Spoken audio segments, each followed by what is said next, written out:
What's up, man? Welcome to the Rickey Smiley Morning Show. And joining us this morning is a phenomenal, I say phenomenal moms who raise superstar athletes. And they have a new show that premieres on TV One called Rising Fame. Raising Fame, hosted by Lucille O'Neal, mom of Shaquille O'Neal, and Sonya Curry, mom of Steph, Seth, and Sadell Curry. Good morning, ladies. How you doing? Good Good morning, Rock. How are you? morning. We up in here. Y'all got me hyped this morning, man. Like, come on, let's get it popping. Let's do it. So this is I love this, man. Let's get right into it. What would you say some of the hardest moments that each of you faced raising an upcoming child star? Sonya, let's start with you. I think for me in particular with my family, because Dell played in the NBA for 16 years, and so I knew the challenges that it would take to not, and Lucille says this a lot, to allow the kids' dreams to be their dreams and them not trying to be their dad.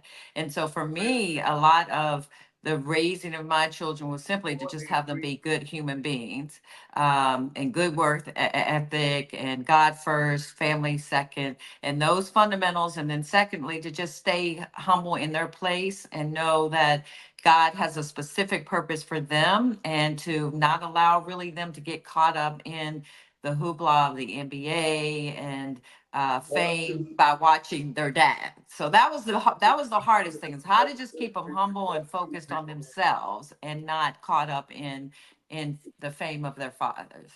I love it. Lucille, Yes.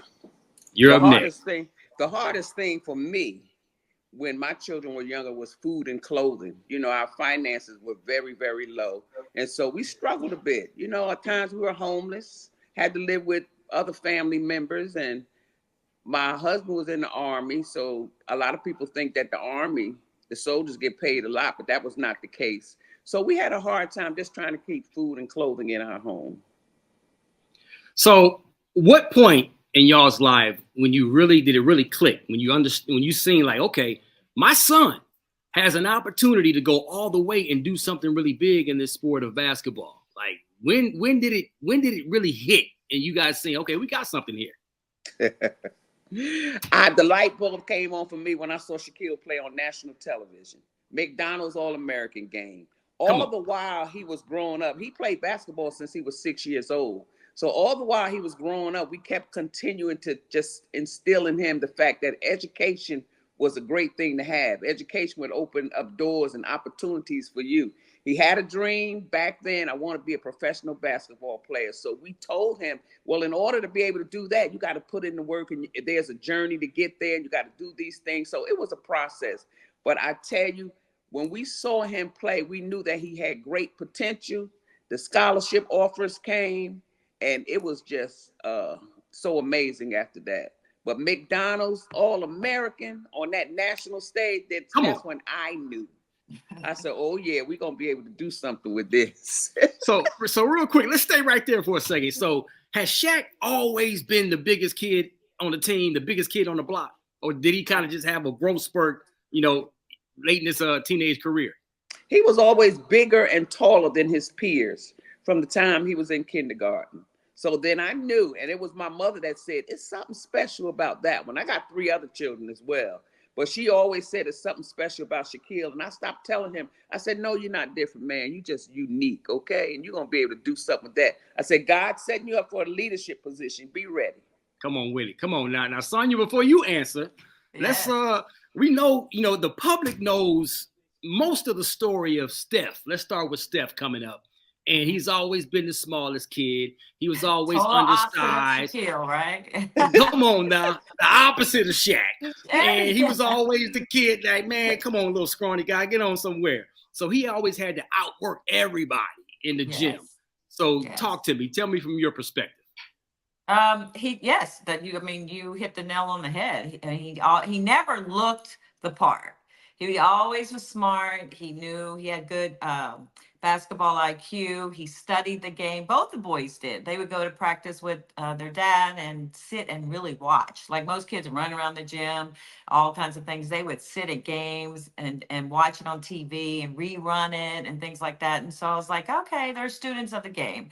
But I did not really know that he could even play on the NBA level until that Sweet 16 run at Davidson that year. And then there was another point during that season where a team double teamed him the entire game. So it was 3 against 4 for the rest of the team, and the entire game he never touched the ball. And I don't think I've ever seen that in NBA history where a team will put 2 players, double team 1 player for the entire game. And I was like, whoa. And then with the Sweet 16 run and him, just his confidence that I saw, he was, wanting to take that shot always, and just the strength and just the passion and the joy for the game. And then his coach told me, Coach McKillop, he's going to play in the NBA. And I was like, oh, okay, I'll go with that. I'll take that one. I love it. So our amazing guru gossip guy, Gary with the T, just joined us on the interview right now. So hey, Miss Lucille. Hey, Miss Kurt. How y'all doing? Good. We're not gossiping anything with good stuff today. Girl, tell us some stuff that's going on. We need to know. Honey. Tell them. I can't wait for the show to come out. First of all, honey, did they have to give the specific date when the show is definitely going to air? Next Sunday, July 7th, 10 o'clock p.m. Yeah. Oh, honey. Now, let me tell y'all something. Y'all know I go to bed at 8, honey. I get up at 4, but I'm sure going to stay up to watch this. Yes, please you do. Can tape it. We're telling people, too. You tape it, get up in the morning while you're drinking your coffee or whatever. After your devotion, drink your coffee and then watch our show if you can. All right. Miss Lucille, how you been doing, baby? I haven't seen you in a minute. I know. I've been great. I have no complaints. It's always so good to see you. I miss seeing you. Yes, Lord. We're going to get together, honey. All of us, me, you, and Miss Curry, honey, and we might bring Rock Teacher because he's supposed to be the sports genius. Come on now. I'm coming, Jack. It is what it is, man. So let's get into it, man. Raising Fame, a weekly series that offers viewers an intimate exploration into the lives of some of today's biggest stars told by the people who raised them. Danielle Brooks and her parents, Magic Johnson and his mom, Shaq, of course, and you, Miss Lucille, and the late Chadwick Boseman's parents, Billy Porter and his mom, Chance the Rapper and his parents, John Legend. It goes on and on. So out of all of these interviews, now it's time for you ladies to come clean. Is there one specific one that really touched your heart more than the others, or are all of them about the same? I can't say that it was one special one because all of them touched our hearts. We sat down and talked with everybody, and we didn't realize the spirituality of these families because they don't talk about that in social media. They speak a lot about the negative. But I'm telling you, we sat down, we laughed, we cried, we prayed with them, and it was just so amazing. What touched my heart was the interview we had with Billy Porter's mom, because she was in the nursing home and she was maybe not feeling good that day, but I was drawn toward her. I'm missing my mother. My mother's not here, but she was so loving and took time with us, and it just really, really blessed me. I'm saddened just by hearing it because I know, somewhat of Billy Porter's story, so I can only imagine, getting an interview from his mom and stuff like that. But I'm glad y'all came up with this concept, to do something like this, because that's really good, because we need to know more about the parents as well as, the kids. We know about the kids, but we need to know where they came from, because, a lot of these kids, some of them just, like they said, they was found on the streets, it became discovered, but at least for the most part, y'all and the people that y'all interviewed, the kids grew up in a house. Grew up with a parent, or if not one parent, single parent, or double parent. It was really good. So I think that's a good thing. But Miss Lucy, I love, I don't care what nobody say, I still love Shaq's story. I love what he said years ago. I will never forget. And I always use that sometimes when I talk to people, when we talk about half step parents or whatever, when he said, Phil is my father because my biological didn't bother. I love that. And I love that he loved Mr. Phil, the army man that made him the man that he is today. Yes. He has great respect for Phil. And I really do want people to know that story because they only hear bits and pieces of it, but it's so much. And what we found out also was that we had so much in common with these families. We did. And still do.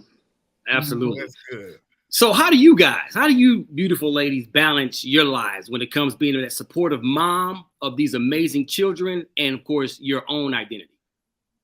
Yes. Wow. I mean, it takes effort.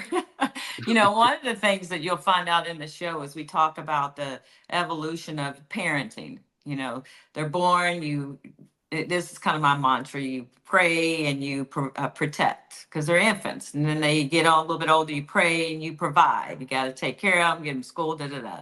Get older, you pray and you participate. You're at all these activities. You're the taxi mom. You're all the dad, whoever, whatever. And then, you know, they go off, they get, you know, become professionals and they have their own families, and you just can pray and then just be present, show up. And, you know, one of the things that, you know, the common with all the families is they love their parents being there, or their guardians, whoever raised them. They included them in the experience. And so for me, it was, you know, I had to focus on me because it was easy for me to get lost in all the fame myself, because, you know, the camera's always in your face and, oh, there's Miss Curry and I'm acting a fool sometimes I'm behaving, but, you know, it's like, this isn't about me. And so that was another common thing that we found with parents, is just how do you navigate the journey of parenting when your children become famous? And you have to do it. You have to back up, find yourself. We've poured a lot into them over these years, and you know, it's about us. But the last thing, and I'll let Lucille talk about this too, is we found that most of the parents of these famous individuals were very productive themselves and successful human beings themselves. Like, and they set that example for them. That's what the children looked at and said, oh, I see my mom and dad doing this. I see my mom and dad not just sitting back on their morals and just, you know, riding this thing out. They're working, they got their own thing, and we're proud of them. And so, you know, those are the common threads that you'll see within the show as well. Well, I will say this. Now, y'all parenting is totally different now, too, from a lot of the parenting today, especially with these youngsters. So let me tell you, the young rappers today, honey, they are the parents and the kids, because he who got the gold rules, and honey, the mama's acting like the damn kids and stuff like that. So y'all are totally different from these doggone parents. Y'all parented y'all kids back there. Now the kids, honey, the parents want to be the kids and hang out with the booty shorts and carry on and all that stuff now, just like the kids. But for me, though, I am a pebble compared to y'all kids, honey. But my mama have a tendency. People say, "Oh, you Gary's mama." Mama, no, I'm Gary's mama. Gary's not my. Gary is my child. So my mama, I say, "Look, girl, they don't know you. They know me. So that's why they say you Gary's mama. They know who you are." But she get all upset. I'm like, "Girl, don't get upset about it. They know me, and now they know who you are and stuff." So, and I know, I'm sure y'all had to do that once upon a time in life. Yes, we did. Yes, I know. We did. Yeah. I love it. I experienced that so many times, and I stopped answering because I would hear people whispering, going to the grocery store, "There go Shaq Mama, there go Shaq Mama," and I would act like I didn't hear that. I turned my ear off. Yeah. But what I learned in all of this Gary and Rock is that I found my place, and I kept telling the other mothers too, y'all not your son's girlfriends. No. You are the mothers. Come on. And in order to have greater respect for us as mothers, we need to know our place. We can't be all up in their business as much as we want to. We make suggestions and we give our opinion, but we learn how to step out of the way and let them be the men that they need to be. Now, our sons are older now. I don't have anything to say. I don't even make comment anymore because there's so much going on in Shaquille's life. He got children. He got, you know, other people in his life. Yeah. So I know when to say something and when not to say something. And in all of this, I remember teaching all of my children, we got to get an education. We got to get an education. I didn't have any. I graduated from high school. But I'm so grateful that Shaquille got that great job. And he told me one day, because I expressed to him I want to go to college. He said, "Mommy, if you keep your grades up, I'm going to pay your tuition." And I'm so grateful that he offered that.